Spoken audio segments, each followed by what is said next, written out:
Welcome to my daily report market analysis videos with me, Richard Perry, market analyst at Hantec, on Monday the 1st of July.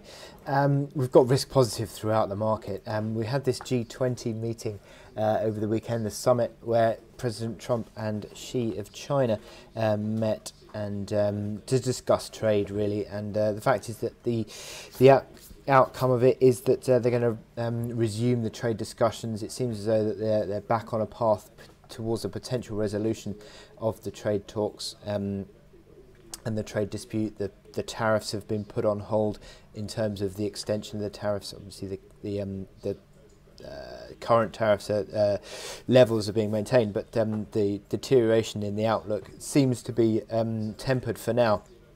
And that certainly has impacted across markets.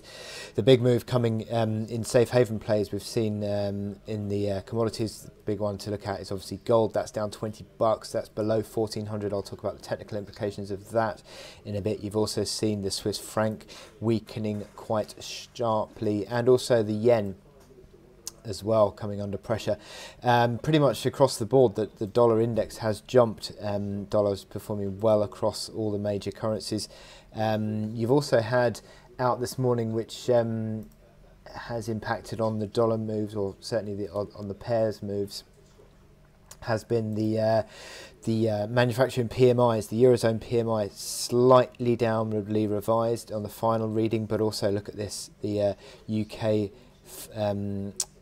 manufacturing PMI also very much below estimates, and certainly not helping cable this morning, and cable falling quite sharply on the back of that. Cable was only marginally lower earlier, but now it's quite significantly lower on the day. The other product of those of that G20 meeting between Trump and Xi has meant that equity markets are strongly higher. You've seen the DAX, which is burst out through 12,440. That puts it at multi-month highs. You've seen the FTSE 100, which is actually sort of gaining ground again, which is getting better as the session goes on. That's developing. You've seen S&P 500 futures 1.2% higher. You've seen Asian markets over 2% higher on the Nikkei, over 2% higher on the Shanghai Composite. So pretty much across the board, equity markets reacting strongly. Now, the ultimate reaction might well be further down the line when markets sort of price in what the implications for Fed monetary policy could be from this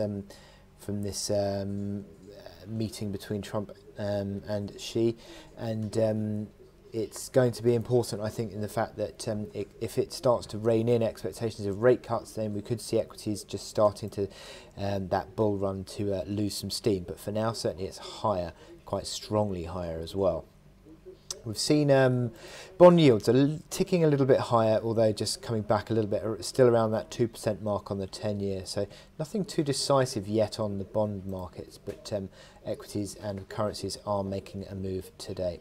So in terms of other data points today, we've got to look out for the ISM data for the afternoon. The ISM manufacturing for the US is expected to be 51.0, so down from 52.1.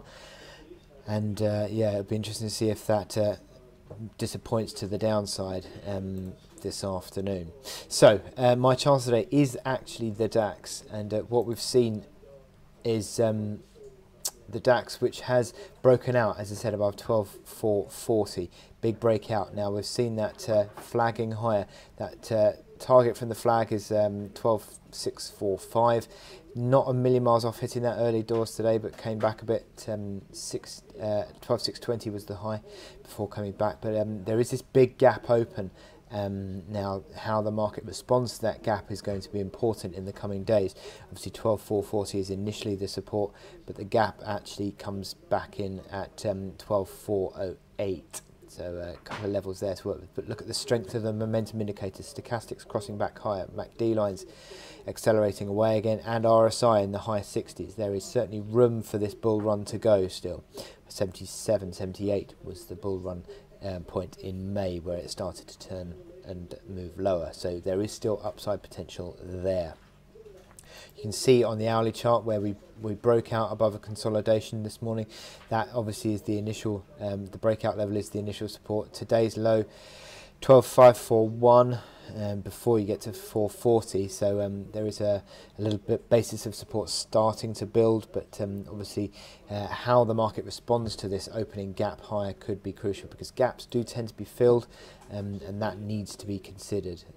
So if you start to see the market rolling over, losing impetus, unwinding the move, then we could see that gap starting to come back and be filled. So with that in mind, I wish you good luck in your trading today, and I will speak to you again later.